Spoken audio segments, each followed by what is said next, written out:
साहब कहते हैं कि ये जो फैमिली से मुलाकातें हैं ना, इस ट्वीट के बाद ये भी बंद हो जाएंगी। How do you respond to this? नहीं जी, मैं उनके बिहाफ पे तो नहीं कोई बात वाजे कर सकता कि ऐसी है या नहीं है या क्यों होगा या कैसा होगा। मैं वही बात दोहराऊंगा कि एक प्रिजनर जो होता है, और बाय द वे ये सवाल उठते रहे हैं और ये सवाल अब इंटरनेशनल नेटवर्क्स ने हुकूमती तर्जमानों को भी किए हैं और उनके पास कोई जवाब नहीं है। वो जो सवाल गंदम और जवाब चीनी आता है। बुनियादी हकूक़ जो हैं लोकल लॉ और इंटरनेशनल लॉ के वज़ा करदा उसूलों के मुताबिक जो हैं वो एक कैदी को मुहैया हैं, लेकिन उनका मुकम्मल जो है इनहराफ हो रहा है यहाँ पे। और 6 हफ्ते तकरीबन 29 दिन थे या 6 हफ्ते थे जिसके बाद वो मुलाकात हुई जी। अगर इसी तरह सिलसिला जारी रहा तो अब मेरे तो ख्याल में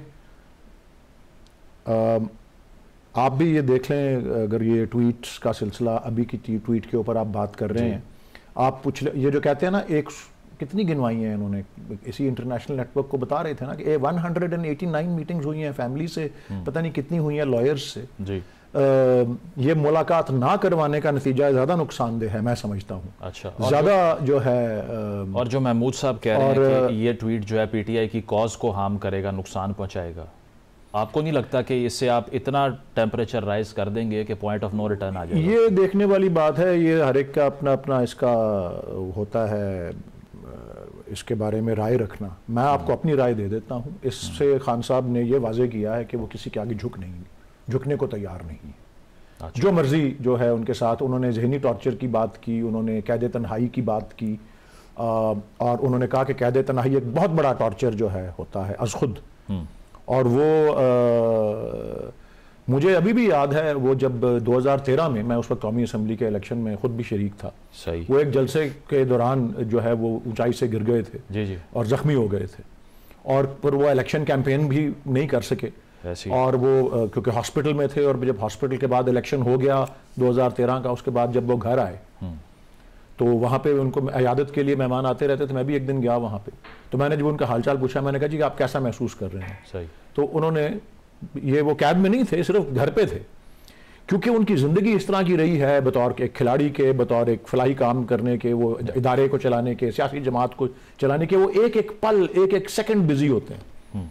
तो मुझे वो ये बता रहे थे कि यार मैं एक बिस्तर में एक जगह लेटा हुआ हूँ, मुझे इस पर बड़ी वो कि मैं इतना, वो अंग्रेजी में कहा, I am board out of my mind. और वो शख्स जो कोई हर पल किसी ना किसी चीज में, और ये अब आप बहुत पीछे चले जाएं तो नईम बुखारी साहब का एक टॉक शो होता था रूबरू 1 to 1, उसमें उन्होंने ये भी पूछा, खान साहब आप कभी डिप्रेस्ड होते हैं तो क्या करते हैं? तो खान साहब ने उनको जवाब ये दिया कि इसका सवाल पैदा इसलिए नहीं होता क्योंकि मैंने अपने आप को इतना मसरूफ रखा हुआ है कि मैं कभी इसमें मेरे पास गुंजाइश ही नहीं है कि कभी डिप्रेस हो सकूं। अब वो शख्स उसको कैद तन्हाई में जो है अगर रखा हो, जो कि हर पल मसरूफ रहने वाला शख्स है, उन्होंने इसको बड़े सिंपल अल्फाज बोले हैं कि जी ये तो ज़हनी टॉर्चर है, लेकिन उन्होंने जो अहम बात की है वो ये, उन्होंने कहा जी मैं अपने कौम और अपने लोगों के लिए जो इसको सहने और बर्दाश्त करने के लिए तैयार। बट इस सिचुएशन से उनको निकालने के लिए कन्फ्रंटेशन चाहिए या बातचीत चाहिए या कोई रास्ता पॉलिटिकल निकालना चाहिए? Otherwise if you keep him there, तो what is there to gain for the party? या you keep him there, who is keeping him there, ये सवाल उठता है। बट इज कीपिंग हिम, तो फिर बस सारा इशू ही ये है। लेकिन ना सिर्फ ये कि उसको इस मामले के हवाले से कि उनको नाजायज कैद में रखा हुआ है, बल्कि ये भी कुछ बड़े बुनियादी उसूल हैं। अब ये कैदियों के हकूक की बात तो एक तरफ कर देना, सही। आप मिसाल के तौर पे हमारे आइन में जो बुनियादी हकूक का चैप्टर है वो बड़े एडवांस्ड उसमें जो है आइडियाज़ मौजूद हैं। अफसोस है कि उन पे अमल दरामद नहीं होता। अब एक आर्टिकल 10A ले लें, fair trial and due process, ये कुलभूषण यादव जैसे आदमी को भी, दुश्मन को भी जो है वो मुहैया है fair trial and due process. और फेयर ट्रायल का जो बुनियादी हक है, यानी कि ये कुछ हक हैं जो सिर्फ शहरियों के लिए हैं। ये शहरी के अलावा पाकिस्तान की सरजमीन पे कोई भी इंसान हो, किसी मुल्क का भी शहरी हो, दुश्मन हो, दोस्त हो, वो बुनियादी राइट है फेयर ट्रायल का। आपने एक ट्रायल जो है बंद कमरे के अंदर किया है, जेल के अंदर किया है, ओपन ट्रायल नहीं कर रहे। ये इससे ज्यादा बड़ी मतलब आप देखें ना कि मतलब महज़ब मुल्कों का, और फिर आप जिंदगी भर का इस्तिस्ना और क्या कुछ ले लेना, आईनी तरामीम करके, ये आप माहौल देख लें किस तरह का है। और आप फिर ये बात करेंगे जी मुफाहमत करनी है, ये माहौल जिस तरह का है वो उसी तरह के कॉन्डक्ट को उजागर कर चलें शॉर्टली, ये उसी की पैदावार। शॉर्टली जो महमूद मौलवी साहब ने कुछ दिनों पहले कोशिश की, आप क्या उसको अप्रिशिएट करते हैं? क्योंकि पार्टी के लोग उसी पर तनकीद करते हैं, आपकी पार्टी के लोग, जो कि कोई रास्ता निकालने की कोशिश भी कर रहा हो। Do you think that they have done the good job? कि कोई कोशिश तो की ना बात करने की, या आपको लगता है कि वो हो ही नहीं सकती अब? नहीं जी, कोशिश इनके करने या ना करने का इशू नहीं है। इसके बारे में बराह रास्त हमारी पार्टी के लोग और फुल पब्लिक व्यू में हिस्सा लेते रहे। अच्छा। और ये अभी 2025 का शुरू ही था, अब तो आखिर आ गया है ना। ठीक है। ये 24 के आखिर और 25 के शुरू में, ये 1 साल पहले ये अमल आया था, लेकिन ये वाज़ेह हो गया था उस वक्त भी। इसमें बैरिस्टर अली जफर भी थे, सलमान अकरम राजा भी थे, 2-4 और, असद कैसर, ये सब लोग थे। दूसरी तरफ पीपीपी और पीएमएलएन के नुमाइंदे थे, वो नवीद कमर साहब, इसाक डार और ये दीगर। मतलब ये उस वक्त क्या वाज़ेह हुआ था? उस वक्त वाज़ेह ये हुआ था कि जिनके साथ हम बात कर रहे हैं उनके पल्ले कुछ नहीं है।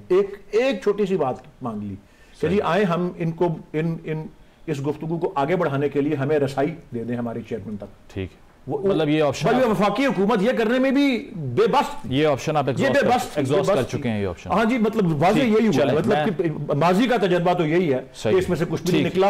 और मैं ये समझता हूं कि मैं इससे अखज़ क्या करता हूं, मेरी अर्ज सुन लें, ये आखिरी बात है।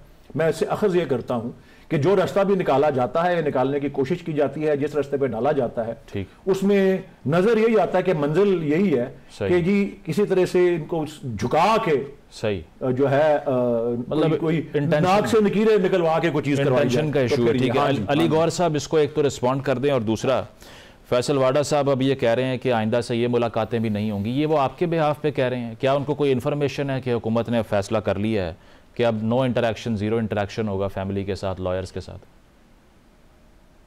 देखिए बात ये है कि इसमें मेरा ख्याल है कि फैसल वाडा साहब से हट के आपने पहले बात कोट की राना सनाउल्लाह साहब की जी, तो राना सनाउल्लाह साहब ने भी वही बात की। जहां तक आप ये कहते हैं कि इनके साथ ताउन नहीं किया गया, आप मुझे बताएं, आपको वो टाइम याद होगा आज से साल एक पहले, जब इन्होंने इलेक्ट्रॉनिक मीडिया पर आकर जो है वो मीडिया टॉक्स शुरू की, और उन टॉक्स में क्या कहा कि हम मुज़ाकरात के लिए तैयार हैं। हमने इनको मुज़ाकरात की टेबल पर बिठाया, इनसे गुफ्तगू की इनके मुतालबे पर, और ये वही जो मुज़ाकरात थे उसको सोपटाज खुद ही करके चले गए जो इनके मुतालबे पर हुए थे, और इनका एक ही एजेंडा था कि बानी पीटीआई को रिहा करें। देखिए उनके केसेस अदालतों में हैं और वो इस वक्त तो सजा याफ्ता है, लेकिन उनकी रिहाई का या उनका तो वो इनको म्यूजिक तो केसेस का फेस इसलिए करना पड़ रहा है कि वो इनका अपना किया दर है।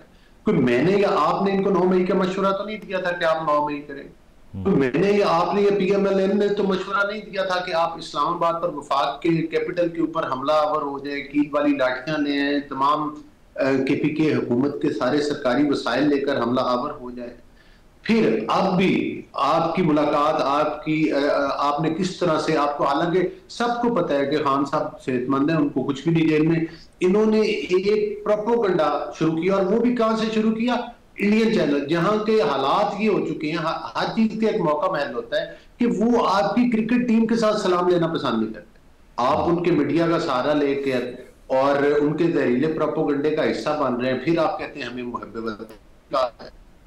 तो गुजारिश करने का मकसद ये है कि ये जब आप एक सजा याफ्ता हैं, आप अपना सियासी एजेंडा, और वो सियासी भी नहीं है, वो मादरत के साथ वो एजेंडा मुल्क में इंतशार फैलाता है। अगर क्यों ना कि आपकी सिर्फ कोई पॉलिटिकल एक्टिविटीज हो और आपने वो मतलब है की हुई है, वो कोई सियासी एक्टिविटीज नहीं है, वो तो साथ साथ आप तो ये डायरेक्शन देते हैं, जिस तरह से अभी आप देख लें, जो अकेली ट्वीट को छोड़ दें, जो उसके बाद जो खान साहब की बहन की मुलाकात हुई है, उसके बाद जो उनसे मंसूब बातें हुई हैं और जो इन्होंने अपने सोशल मीडिया पर दी हैं, वो जरा आप अपने प्रोग्राम में पढ़ के सुना दें कि वो क्या है। तो फिर आपको मतलब है कि फिर आपको आप ये कहें कि जनाब आप मुलाकात, फिर जाहिर है कि ये खास सूरत हाल है ना, तो फिर रियासत का काम पहले तो मुल्क में अमन कायम करना है, पहले रियासत का काम जो है वो इंतशार से बचाना है।